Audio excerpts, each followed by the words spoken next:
ಎಲ್ಲ ನನ್ನ ಪ್ರೀತಿಯ ಸ್ನೇಹಿತರಿಗೆ ನಮಸ್ಕಾರಗಳು.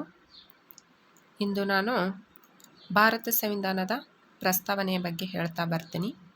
ಅದಕ್ಕೂ ಮುಂಚೆ ನಾನು ಇಲ್ಲಿ ಸ್ವಾಮಿ ವಿವೇಕಾನಂದರವರು ಹೇಳಿರ್ತಕ್ಕಂಥ ಹೇಳಿಕೆಯನ್ನು ಓದಲ್ಪಡುತ್ತೇನೆ. ಸಾಧನೆ ಇಲ್ಲದೆ ಸತ್ತರೆ ಸಾವಿಗೆ ಅವಮಾನ, ಆದರ್ಶ ಇಲ್ಲದೆ ಬದುಕಿದರೆ ಬದುಕಿಗೆ ಅವಮಾನ. ಇಲ್ಲಿ ವ್ಯಕ್ತಿ ನಾವು ಹುಟ್ಟಿದ ಮೇಲೆ ಏನಾದರೂ ಒಂದು ಸಾಧನೆಯೇ ಮಾಡಿಯೇ ಹೋಗಬೇಕು ಅನ್ನುವಂಥ ನಮಗೆ ಮನದಟ್ಟು ಆಗುವಂಥ ಮಾತನ್ನು ಹೇಳಿರ್ತಕ್ಕಂಥ ಸ್ವಾಮಿ ವಿವೇಕಾನಂದರವರು. ಇದನ್ನು ಅರಿತು ನಾವು ಜೀವನದಲ್ಲಿ ಏನಾದರೂ ಒಂದು ಸಾಧನೆಯನ್ನು ಮಾಡಿಯೇ ಹೋಗಬೇಕಾಗಿರುವಂಥದ್ದು. ಈಗ ನಾವು ವಿಷಯದ ಬಗ್ಗೆ ಮಾತಾಡ್ತಾ ಬರ್ತೀನಿ. ಸಂವಿಧಾನದ ಪ್ರಸ್ತಾವನೆ. ಸಂವಿಧಾನದ ಪ್ರಸ್ತಾವನೆ ಇದನ್ನು ಪೂರ್ವ ಪೀಠಿಕೆ ಎಂದು ಕೂಡ ಕರೆಯಲಾಗ್ತದೆ. ಪೂರ್ವ ಪೀಠಿಕೆ. ನಮ್ಮ ಭಾರತದ ಸಂವಿಧಾನಕ್ಕೆ ಈ ಪ್ರಸ್ತಾವನೆ ಅನ್ನುವಂಥದ್ದು ಎಷ್ಟು ಪ್ರಮುಖವಾಗಿದೆ ಅಂತಂದರೆ, ಅದರ ಒಂದು ಇಡೀ ಸಂವಿಧಾನವೇ ಈ ಪ್ರಸ್ತಾವನೆಯಲ್ಲಿ ಅಡಗಿರತಕ್ಕಂಥದ್ದು. ಒಂದು ಸಲ ನಾನು ಈ ಪ್ರಸ್ತಾವನೆಯನ್ನು ಓದಲ್ಪಡುತ್ತೇನೆ ಸ್ನೇಹಿತರೆ, ಗಮನವಿಟ್ಟು ಕೇಳಿ. ಭಾರತದ ಪ್ರಜೆಗಳಾದ ನಾವು ಭಾರತವನ್ನು ಸಾರ್ವಭೌಮ, ಸಮಾಜವಾದಿ, ಜಾತ್ಯತೀತ, ಪ್ರಜಾಸತ್ತಾತ್ಮಕ ಗಣರಾಜ್ಯವನ್ನಾಗಿ ರೂಪಿಸುವುದಕ್ಕಾಗಿ ಭಾರತದ ಎಲ್ಲ ಪ್ರಜೆಗಳಿಗೆ ಸಾಮಾಜಿಕ, ಆರ್ಥಿಕ ಮತ್ತು ರಾಜಕೀಯ ನ್ಯಾಯವನ್ನು, ವಿಚಾರ, ಅಭಿವ್ಯಕ್ತಿ, ನಂಬಿಕೆ, ಧರ್ಮ ಮತ್ತು ಉಪಾಸನೆಯ ಸ್ವಾತಂತ್ರ್ಯವನ್ನು, ಸ್ಥಾನಮಾನ ಮತ್ತು ಅವಕಾಶಗಳ ಸಮತೆಯನ್ನು ದೊರೆಯುವಂತೆ ಮಾಡುವುದಕ್ಕಾಗಿ, ವ್ಯಕ್ತಿ ಗೌರವ, ದೇಶದ ಏಕತೆ ಮತ್ತು ಸಮಗ್ರತೆಗಾಗಿ ಎಲ್ಲರಲ್ಲಿ ಭ್ರಾತೃತ್ವ ಭಾವನೆಯನ್ನು ಮೂಡಿಸುವುದಕ್ಕೆ ದೃಢ ಸಂಕಲ್ಪ ಮಾಡಿ ನಮ್ಮ ಸಂವಿಧಾನ ಸಭೆಯಲ್ಲಿ 1949 ಇಸ್ವಿಯ ನವೆಂಬರ್ ತಿಂಗಳ 26ನೇ ದಿನದಂದು ಈ ಸಂವಿಧಾನ ನಮಗೆ ನಾವೇ ಅರ್ಪಿಸಿಕೊಂಡು ಅಂಗೀಕರಿಸಿ ಶಾಸನವಾಗಿ ವಿಧಿಸಿಕೊಂಡಿದ್ದೇವೆ ಸ್ನೇಹಿತರೆ. ಈಗ ಈ ಪ್ರಸ್ತಾವನೆ ಅನ್ನುವಂಥದ್ದು ಎಷ್ಟು ಮುಖ್ಯವಾಗಿದೆ ಅಂತಂದರೆ, ಇದು ರಚನೆ ಆಗುವುದಕ್ಕೆ ಈ ಸಂವಿಧಾನ ರಚನಾಕಾರರ ಎಲ್ಲ ವಿಚಾರಧಾರೆಗಳನ್ನು ಒಳಗೊಂಡಿರ್ತಕ್ಕಂಥದ್ದು. ಇದರಲ್ಲಿ ಒಂದು ರೂಪರೇಷೆ, ಮೌಲ್ಯ ಸಿದ್ಧಾಂತ ಮತ್ತು ಉದ್ದೇಶಗಳ ಎಲ್ಲ ಸಾರಾಂಶವೇ ಈ ಪ್ರಸ್ತಾವನೆ ಆಗಿರ್ತಕ್ಕಂಥದ್ದು. ಮತ್ತು ಇಲ್ಲಿ ಜನರ ಧ್ಯೇಯಗಳ ನಿರ್ಧಾರವನ್ನು ಕೂಡ ಘೋಷಿಸಿಕೊಂಡಿರ್ತಕ್ಕಂಥದ್ದು. ಈ ಪ್ರಸ್ತಾವನೆ ಎಷ್ಟರಲ್ಲಿ ರಚನೆ ಆಯ್ತಂದರೆ ಡಿಸೆಂಬರ್ 13ರಂದು 1946ರಂದು. ಇದನ್ನು ರಚನೆ ಮಾಡ್ತಿರ್ತಕ್ಕಂಥವರು ಪಂಡಿತ್ ಜವಾಹರ್ಲಾಲ್ ನೆಹರೂರವರು.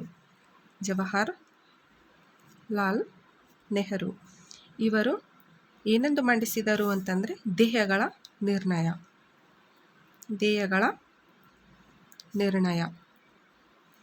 ಈ ಧ್ಯೇಯಗಳ ನಿರ್ಣಯವನ್ನೇ ಸಂವಿಧಾನ ರಚನಾ ಸಭೆ ಏನು ಮಾಡ್ತದೆ, ಜನವರಿ 22, 1947ರಂದು ಅಂಗೀಕರಿಸಿತು. ನಮ್ಮ ಸಂವಿಧಾನ ರಚನಾ ಸಭೆ ಎಷ್ಟರಲ್ಲಿ ಅಂತಂದ್ರೆ ಜನವರಿ 22, 1947ರಂದು ಈ ಧ್ಯೇಯಗಳ ನಿರ್ಣಯವನ್ನು ಅಂಗೀಕರಿಸಿತು.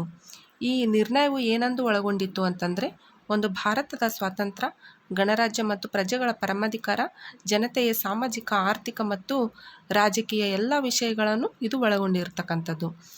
ನಮ್ಮ ಸಂವಿಧಾನಕ್ಕೆ ಪೂರ್ವ ಪೀಠಿಕೆ ಎಷ್ಟು ಒಂದು ಅರ್ಥಗರ್ಭಿತವಾಗಿದೆ ಅಂದರೆ, ಇಲ್ಲಿ ಎಲ್ಲ ಒಂದು ರಾಜಕೀಯ ಚಿತ್ರಣವನ್ನೇ ಇಲ್ಲಿ ತೋರಿಸ್ತಕ್ಕಂಥದ್ದು. ಇದನ್ನು ಕೆಲವರು ಏನೆಂದು ಕರೆದರು ಅಂತಂದರೆ ಸಂವಿಧಾನದ ಒಡವೆ. ಈ ಪ್ರಸ್ತಾವನೆಯನ್ನು ಸಂವಿಧಾನದ ಒಡವೆ ಎಷ್ಟು ಅದ್ಭುತವಾಗಿ ಕರೆದಿದ್ದಾರೆ ಅಂದರೆ, ಒಂದು ಬಂಗಾರ ಆಗಿರ್ತಕ್ಕಂಥದ್ದು.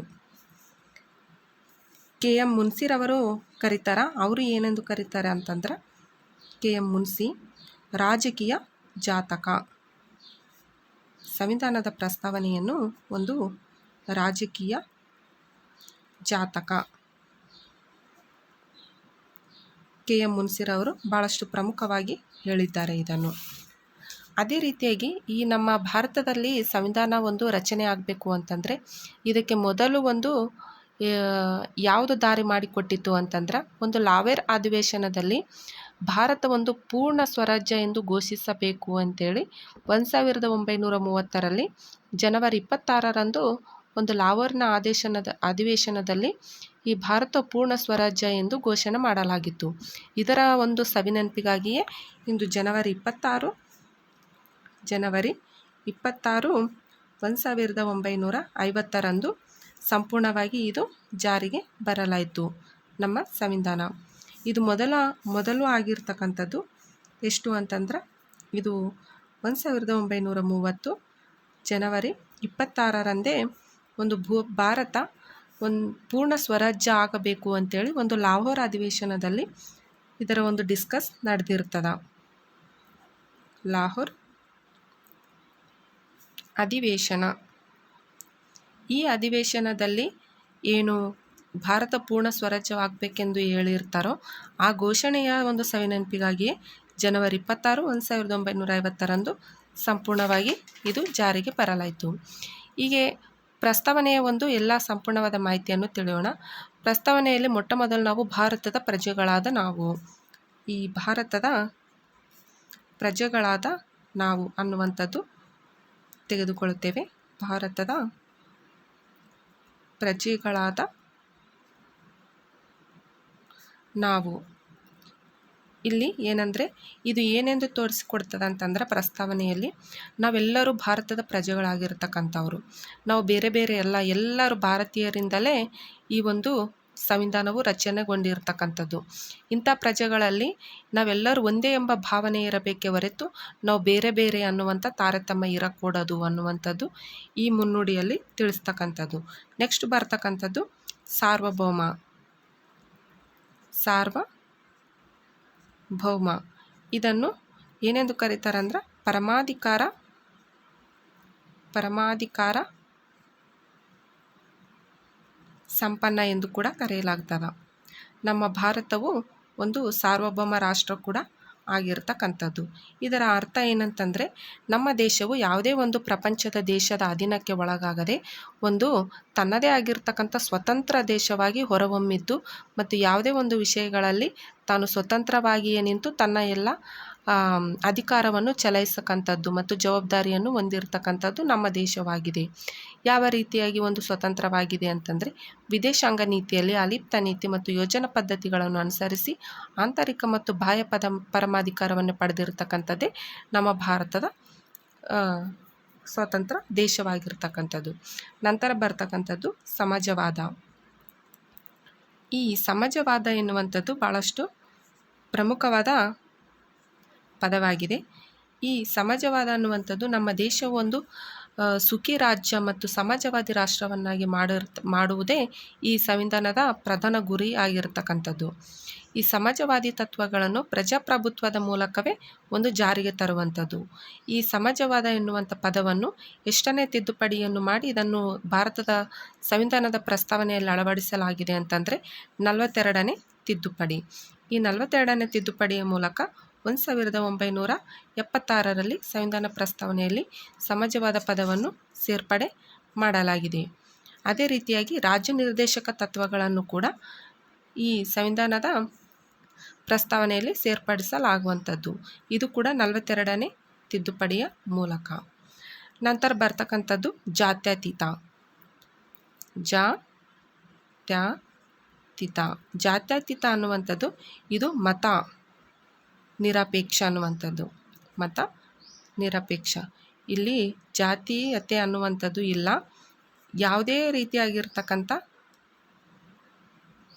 ನಮ್ಮ ರಾಷ್ಟ್ರದಲ್ಲಿ ಇರ್ತಕ್ಕಂಥ ಪ್ರತಿಯೊಬ್ಬ ವ್ಯಕ್ತಿಯು ಒಂದೇ ಮತವನ್ನು ಸ್ವೀಕರಿಸಿ ನಡೆಯಬೇಕೆನ್ನುವಂಥ ಏನು ರೂಲ್ಸ್ ಏನಿಲ್ಲ. ತನಗೆ ಇಷ್ಟವಾದ ಒಂದು ಮತವನ್ನು ಅನುಸರಿಸಿ ತನಗೆ ಬೇಕಾದ ಆ ಮತಗಳ ಮೂಲಕ ಒಂದು ಆಚರಿಸುವುದು ತನ್ನ ಒಂದು ಸ್ವಾತಂತ್ರ್ಯವನ್ನು ನೀಡಿರತಕ್ಕಂಥದ್ದೇ ನಮ್ಮ ಭಾರತ ದೇಶದ ಸಂವಿಧಾನವು. ಒಬ್ಬ ವ್ಯಕ್ತಿ ಯಾವುದೇ ಮತವನ್ನು ಆಚರಿಸುವ ಮತ್ತು ಅನುಸರಿಸುವ ಒಂದು ಸ್ವಾತಂತ್ರ್ಯವನ್ನು ಪಡೆದಿದ್ದಾನೆ ಅನ್ನುವಂಥದ್ದು ಈ ಪ್ರಸ್ತಾವನೆಯಲ್ಲಿ ತೋರಿಸಲಾಗಿದೆ. ಸರ್ವಧರ್ಮಕ್ಕೂ ಸಮಾನವಾದ ಪ್ರಾತಿನಿಧ್ಯತೆಯನ್ನು ಇದು ನೀಡುತ್ತದೆ. ಇಲ್ಲಿ ಜಾತ್ಯತೀತ ಎಂಬ ಪದವನ್ನು ಕೂಡ ಸಂವಿಧಾನದ 42ನೇ ತಿದ್ದುಪಡಿಯ ಮೂಲಕವೇ ಇದನ್ನು 1976ರಲ್ಲಿಯೇ ಸೇರ್ಪಡೆ ಮಾಡಲಾಗಿದೆ. ಭಾರತವು ಯಾವುದೇ ಮತವನ್ನು ಒಂದು ರಾಷ್ಟ್ರೀಯ ಮತವನ್ನಾಗಿ ಅಂಗೀಕರಿಸಿಲ್ಲ. ಆದ್ದರಿಂದ ಭಾರತದ ಮತ್ತು ನಿರಪೇಕ್ಷ ಇದೊಂದು ರಾಷ್ಟ್ರವಾಗಿರ್ತಕ್ಕಂಥದ್ದು. ಪ್ರಜೆಗಳು ತಮಗೆ ಯಾವ ಮತವನ್ನು ಸೇರಲು ಇಚ್ಛಪಡುತ್ತಾರೆಯೋ ಆ ಮತವನ್ನು ಸೇರಿ ತಾನು ಸ್ವತಂತ್ರವನ್ನು ಪಡೆದಿರುತ್ತಾನೆ ಅನ್ನುವಂಥ ಪದವನ್ನು ತಿಳಿಸಿಕೊಡುತ್ತದೆ. ನೆಕ್ಸ್ಟ್ ಬರ್ತಕ್ಕಂಥದ್ದು ಪ್ರಜಾಸತ್ತಾತ್ಮಕ ಗಣರಾಜ್ಯ. ಪ್ರಜಾಸತ್ತಾತ್ಮಕ ಗಣರಾಜ್ಯ. ನಮ್ಮ ಭಾರತವು ಒಂದು ಪ್ರಜಾಸತ್ತಾತ್ಮಕ ಗಣರಾಜ್ಯವಾಗಿರ್ತಕ್ಕಂಥದ್ದು. ಪ್ರಜೆಗಳಿಂದ ರಚನೆಯಾಗಿರ್ತಕ್ಕಂಥ ಸರ್ಕಾರವೇ ಈ ಪ್ರಜಾಸತ್ತಾತ್ಮಕ ಗಣರಾಜ್ಯ. ನಮ್ಮ ದೇಶವು ಯಾವುದಂತಂದ್ರೆ ಎಲ್ಲ ಪ್ರಜೆಗಳ ಒಂದು ವಿಚಾರಗಳನ್ನು ಒಳಗೊಂಡಿರ್ತಕ್ಕಂಥದ್ದು. ಎಲ್ಲರ ಸುಖವನ್ನೇ ಈ ನಮ್ಮ ಸರ್ಕಾರವು ಹೊಂದಿರತಕ್ಕಂಥದ್ದು. ಇಲ್ಲಿ ಪ್ರಜಾಪ್ರಭುತ್ವದಲ್ಲಿನ ಎಲ್ಲರ ಸುಖವನ್ನು ಸಾಧಿಸುವ ಜವಾಬ್ದಾರಿ ಯಾರದಾಗಿರ್ತದಂದ್ರೆ ಸರ್ಕಾರದಾಗಿದೆ. ಈ ಸರ್ಕಾರ ರಚನೆ ಆಗಬೇಕು ಅಂತಂದ್ರೆ ಸರ್ಕಾರ ರಚನೆ ಆಗಬೇಕು ಅಂತಂದ್ರೆ ಇಲ್ಲಿ ರಾಷ್ಟ್ರದ ಎಲ್ಲ ಸಮಸ್ಯೆಗಳ ಚರ್ಚೆಗಳ ಮೂಲಕ ಒಂದು ಬಗೆಹರಿಸಲಾಗುವಂಥದ್ದು. ಇದು ಸರ್ಕಾರ ಯಾವ ರೀತಿಯಾಗಿ ರಚನೆ ಆಗ್ತದೆ ಅಂದರೆ 5 ವರ್ಷಗಳಿಗೊಮ್ಮೆ ನಡೆಯುವ ಸಾರ್ವತ್ರಿಕ ಚುನಾವಣೆಗಳ ಮೂಲಕ ಒಂದು ಮುಕ್ತ ಮತದಾನದ ಪದ್ಧತಿಯು ನಮ್ಮ ಪ್ರಜಾಪ್ರಭುತ್ವವನ್ನೇ ಬಿಂಬಿಸುವಂಥದ್ದು. ಇಲ್ಲಿ 5 ವರ್ಷಗಳಿಗೊಮ್ಮೆ ಚುನಾವಣೆ ನಡೆಯುತ್ತದೆ. ಅದು ರಾಷ್ಟ್ರಪತಿಗಳನ್ನು 5 ವರ್ಷದ ಅವಧಿಗೆ ಚುನಾವಣೆ ಮೂಲಕ ಆಯ್ಕೆ ಮಾಡಲಾಗುತ್ತದೆ. ಇದರಿಂದ ಈ ಪ್ರಜೆಗಳ ಎಲ್ಲ ಅಧಿಕಾರವನ್ನು ನಡೆಸ್ತಿರ್ತಕ್ಕಂಥದ್ದು ರಾಷ್ಟ್ರಪತಿಗಳ ಕೈಯಲ್ಲಿ ಇರ್ತದೆ. ಇದು ಸರ್ಕಾರದ ಜವಾಬ್ದಾರಿ ಆಗಿರ್ತಕ್ಕಂಥದ್ದು. ಆದ್ದರಿಂದ ಇದನ್ನು ಭಾರತದ ಒಂದು ಪ್ರಮುಖ ಗುರಿಯನ್ನು ಸಾಧಿಸ್ತಕ್ಕಂಥದ್ದು ಈ ಸರ್ಕಾರದ ಮೇಲೆ ನಿಂತಿರ್ತದೆ. ಭಾರತ ಒಂದು ಗಣರಾಜ್ಯ ವ್ಯವಸ್ಥೆ ಎಂದು ಕೂಡ ಇದು ಸೂಚಿಸುವಂಥದ್ದು. ನಾನು ಇದರ ಮುಂದಿನ ವಿಷಯದ ಬಗ್ಗೆ ಕುರಿತು ಮತ್ತೊಂದು ವಿಡಿಯೋದಲ್ಲಿ ಮಾತಾಡ್ತಾ ಬರ್ತೀನಿ ಫ್ರೆಂಡ್ಸ್. ಎಲ್ಲರಿಗೂ ನನ್ನ ನಮಸ್ಕಾರಗಳು.